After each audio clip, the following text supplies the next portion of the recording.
नमस्कार मित्रांनो, तुम्हा सर्वांचं माझ्या YouTube चॅनलवर पुन्हा एकदा खूप खूप आणि मनापासून स्वागत आहे। आजच्या व्हिडिओमध्ये आपण बघूया सरकारी कर्मचाऱ्यांची मोठी मागणी, वार्षिक वेतनवाढ 3% ऐवजी 6% करण्याचा प्रस्ताव। व्हिडिओला सुरुवात करण्याअगोदर तुम्हाला एक विनंती, चॅनलवर पहिल्यांदाच भेट देत असाल तर चॅनलला सबस्क्राइब करा आणि व्हिडिओला एक लाईक करायला विसरू नका। चला तर मग सुरू करूया आजच्या व्हिडिओला।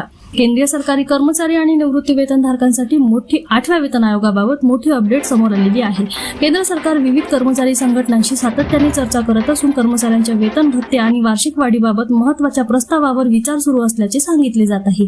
यामुळे लाखो केंद्रीय कर्मचाऱ्यांचे लक्ष आता 8व्या वेतन आयोगाच्या अंतिम शिफारशीकडे लागले आहे। दरम्यान राष्ट्रीय संयुक्त सल्लागार यंत्रणा मार्फत कर्मचारी संघटनांनी सरकारसमोर अनेक महत्त्वाच्या मागण्या मांडल्या आहेत। सध्याच्या वेतन रचनेत बदल करून कर्मचाऱ्यांना अधिक आर्थिक दिलासा देण्याची मागणी करण्यात आलेली आहे। दर 10 वर्षाऐवजी 5 वर्षांनी वेतन पुनरावलोकनाची मागणी। सध्या केंद्र सरकारकडून प्रत्येक 10 वर्षांनी नवीन वेतन आयोग लागू केला जातो, मात्र बदलती आर्थिक परिस्थिती, वाढती महागाई आणि जीवनावश्यक वस्तूचे वाढते दर लक्षात घेता ही मुदत कमी करण्याची मागणी कर्मचारी संघटनांनी केली आहे। संघटनांच्या मते कर्मचाऱ्यांना प्रत्येक वेतन आयोगासाठी तब्बल 10 वर्षे प्रतीक्षा करावी लागते, त्यामुळे दर 5 वर्षांनी वेतन पुनरावलोकन करण्याची नवी प्रणाली लागू करावी अशी मागणी करण्यात आलेली आहे। यामुळे कर्मचाऱ्यांच्या वेतनात वेळोवेळी सुधारणा होऊन त्यांना आर्थिक स्थैर्य मिळू शकते। वार्षिक वेतनवाढ 3% वरून 6% करण्याचा प्रस्ताव।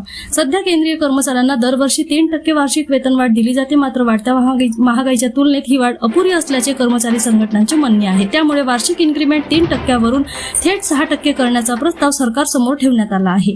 संघटनांच्या मते वाढत्या खर्चाच्या काळात कर्मचाऱ्यांना सन्मानाने जीवन जगण्यासाठी अधिक वेतनवाढ आवश्यक आहे। जर ही मागणी मान्य झाली तर केंद्रीय कर्मचाऱ्यांच्या पगारात दरवर्षी मोठी वाढ होऊ शकते।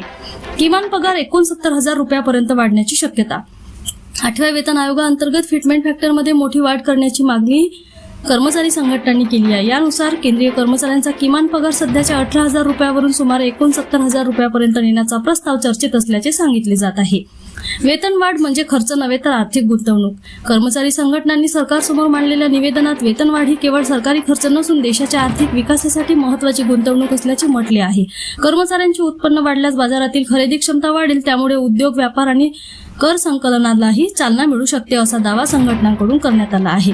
दरम्यान 8व्या वेतन आयोगाला आपला अंतिम अहवाल आणि शिफारशी सादर करण्यासाठी सुमारे 18 महिन्याचा कालावधी लागू शकतो। त्यामुळे केंद्र सरकार पुढील काळात कोणते निर्णय घेते याकडे आता लाखो कर्मचारी आणि निवृत्ती वेतनधारकांचे लक्ष लागले आहे। पुन्हा भेटू एका नवीन अपडेटसह नवीन व्हिडिओमध्ये, तोपर्यंत धन्यवाद।